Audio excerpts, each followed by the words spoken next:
So guys, आज chapter 11 सूक्ष्म तन्य एंड द कलर्ड एस, ठीक है। चैप्टर 11 है ये। चैप्टर 10 हम लोगों ने कवर कर चुका है। तो अगर आप सबने नहीं देखा है तो सबसे पहले मैं आपसे रिक्वेस्ट करूँगा कि जाकर देख सकते हो। पूरी प्लेलिस्ट बनी हुई है। अब आपको कोई चिंता करने की जरूरत नहीं है। आप सिंपली से प्लेलिस्ट में जा सकते हो मेरे चैनल पे और लाइन बाय लाइन पूरा चैप्टर वाइज वीडियो देख सकते हो, ठीक है। बाकी चलो वीडियो को स्टार्ट करते हैं। अब आगे क्या होता है, ऑथर बताते हैं, जैसे ही मैं पीछे मुड़कर देखता हूँ मैं एकदम से शॉक हो जाता हूँ, क्योंकि जो वो सामने ह्यूमन बीइंग दिख रहा था वो एक डिफरेंट टिपिकल ह्यूमन बीइंग दिख रहा था। यानी कि अगर मैं आपको स्टार्टिंग से बताऊँ तो वो जो मैन है वो टडम्बा से भी ज़्यादा लंबा मुझे दिख रहा था, ठीक है। लगभग कुछ नहीं तो हाइट उसकी 9 फीट लगभग होगी, ठीक है। और मस्कुलर बॉडी थी उसकी, काफ़ी ज़्यादा गोरा दिख रहा था, बिल्कुल एक यूरोपियन की तरह, ठीक है, जैसे यूरोपियन लोग होते हैं वैसे ही। और फेस भी उसका काफ़ी ज़्यादा इंटरेस्टिंग था, एकदम क्लीन सेवन था, ठीक है। उसके बॉडी में प्रैक्टिकली अगर देखूं ऊपर ऊपर तो कोई भी बाल नहीं थे, ना सर में, ना चेहरे के पास, ना पूरे शरीर में। सिर्फ पूरे शरीर में ऐस यानी कि राख ही राख लगे थे और बड़े बड़े आई शेप्ड थे और माथे पर टीका लगाए हुए थे, जिसको हम लोग कुमकुम भी कहते हैं, जो रेड कलर का था। और वो जो टीका था वो उनके फोrehead के बीच में बहुत ज़्यादा लंबा लगा हुआ था। और वो जो भी जगह पे मैं खड़ा था, वो जगह तो मुझे नहीं मालूम कि पता नहीं क्या था कैसे था। किसी तरह टडम्बा जी के साथ हम लोग वहाँ पर पहुँचे थे, क्योंकि मुझे तो कुछ खास मालूम ही नहीं था कि वो क्या है कैसे है।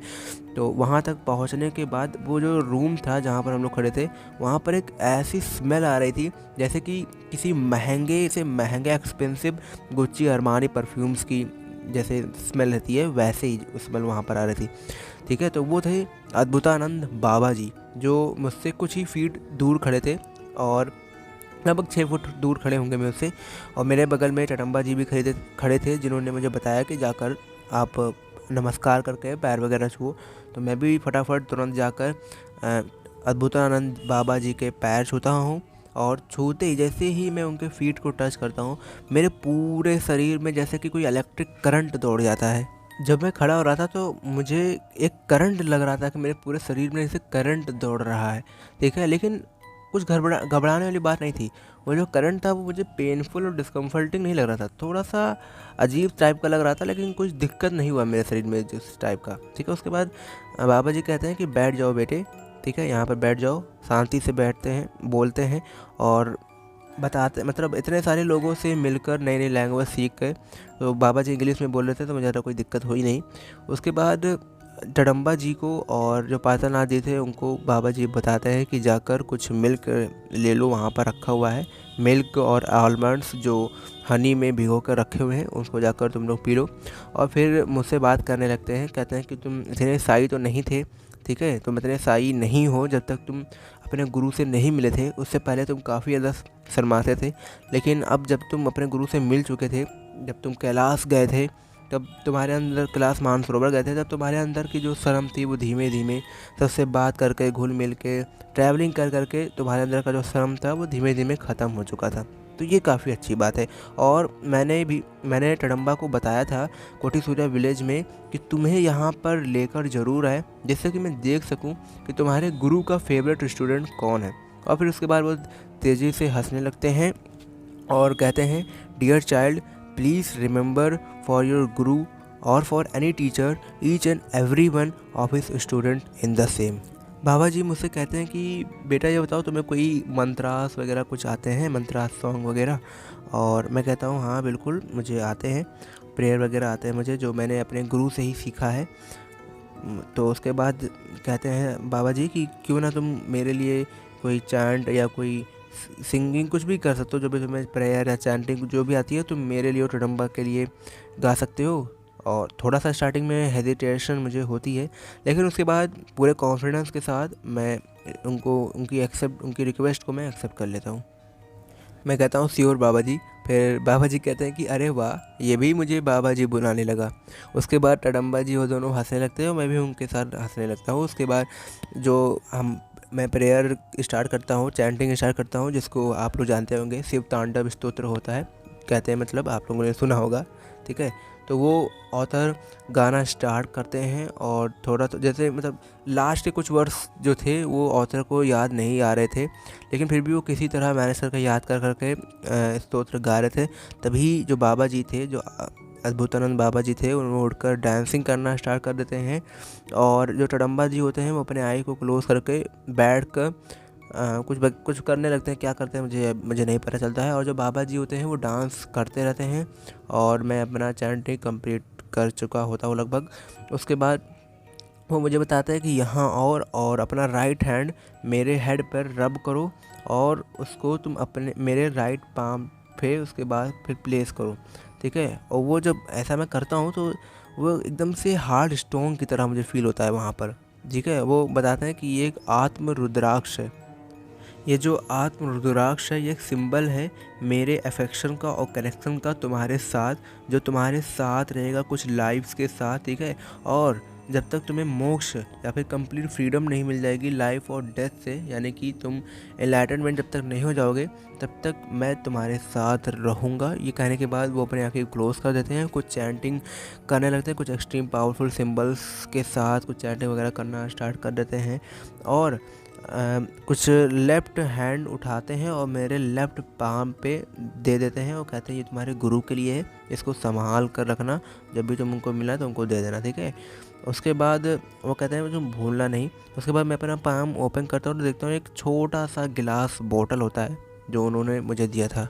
फिर जो उन्होंने राइट गिलास जो मेरे हाथ पे जो गिलास दिया था, ठीक है, छोटा सा, मैं पूछता हूँ कि गुरुजी बाबा जी ये क्या है जो आपने मुझे दिया है, इस बोतल के अंदर क्या है। तो मुझे बताते हैं ये एक सेमी सॉलिड सब्सटेंस है जिसे सूक्ष्म तन्य कहते हैं, ठीक है। ये हिमालयास में बहुत ही ज़्यादा मुश्किल से पाया जाने वाला हर्ब्स है और एक्सट्रीमली हेल्पफुल है ऐसे मंक्स या स्पिरिचुअल एस्पिरेंट के लिए जो मेडिटेट करना चाहते हैं मंथ के लिए या फिर उससे ज़्यादा, ठीक है। जो ये सूक्ष्म तन्य है ये इसमें एक वैसी मेडिकल प्रॉपर्टीज़ होती है जो नॉर्मल फंक्शन करने में मदद करती है सभी बॉडी ऑर्गन्स के, और यहाँ तक ब्रेन के सेल को भी मदद करती है कि वो अच्छे से काम कर सके।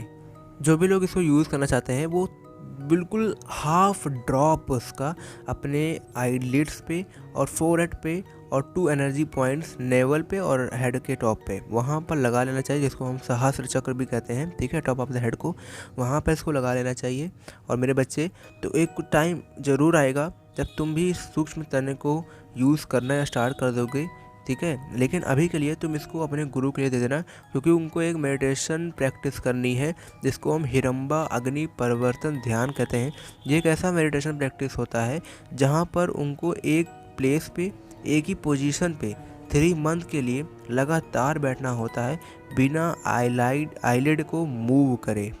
इस सूक्ष्म तन्य को यूज़ करके ही मेडिटेशन सक्सेसफुल किया जा सकता है, इसीलिए तुम इसको सेफली तुम्हारे गुरु के लिए रखे रहो और उनको सही सलामत दे देना।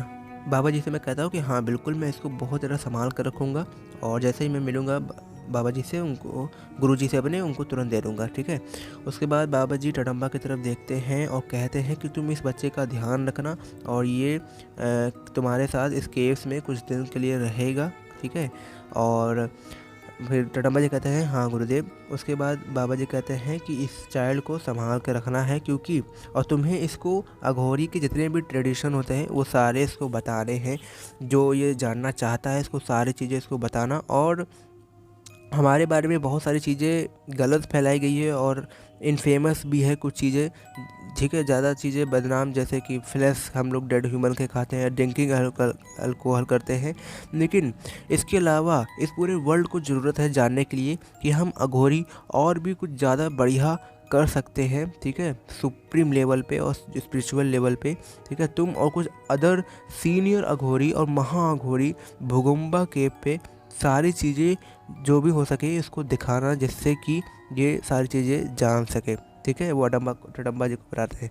फिर कहते हैं डियर चाइल्ड ऑथर को कि तुम्हें अगर कोई क्वेश्चन हो तो तुम पूछ सकते हो, कोई भी शर्माने की या डरने की बात नहीं है, प्लीज़ डोंट हेजिटेट। टडम्बा जी अपनी आंखें बंद कर लेते हैं और बाबा जी अपनी आंखें बंद कर लेते हैं और टडम्बा जी मुझसे कहते हैं पूछो जो तुम्हें पूछना हो, ठीक है। और फिर बाबा जी अपने कुछ टाइम बाद बाबा जी अपनी आंखें को खोलते हैं और एक अच्छी सी मुस्कान के साथ और प्यार के साथ मुझे देखते हैं। और मेरे दिमाग में वैसे तो काफ़ी सारे क्वेश्चन चल रहे होते थे और लेकिन किसी तरह मैंने एक क्वेश्चन पूछा, मतलब और भी पूछे, लेकिन मैंने ये ज़रूर पहले सबसे पूछा कि मैं ये जानना चाहता हूँ कि आप इतने टाइम से लगभग 5000 सालों से आप मेडिटेशन कर रहे हो, ठीक है। ये बियॉन्ड द इमेजिनेशन है कि इतना लंबा समय तक कोई कैसे एक जगह बैठ कर मेडिटेशन कर सकता है। बाबा जी मेरा क्वेश्चन सुनते हैं, हंसते हैं, उसके बाद इतनी ज़्यादा डीप ब्रीथ करते हैं। मेरे डीप कहने का मतलब है बहुत ज़्यादा डीप ब्रेथ करते हैं, और जो एब्डोमेन होता है वो इतना ज़्यादा डीप तक जाता, मतलब जो इतना भयंकर ब्रीथ लेते हैं कि मैं आपको वर्ड्स में समझा ही नहीं सकता। ऐसा उनका जो पेट होता है वो जैसे लगता है कि पीछे की रीढ़ की हड्डी को छू लेता है, ऐसा, ठीक है।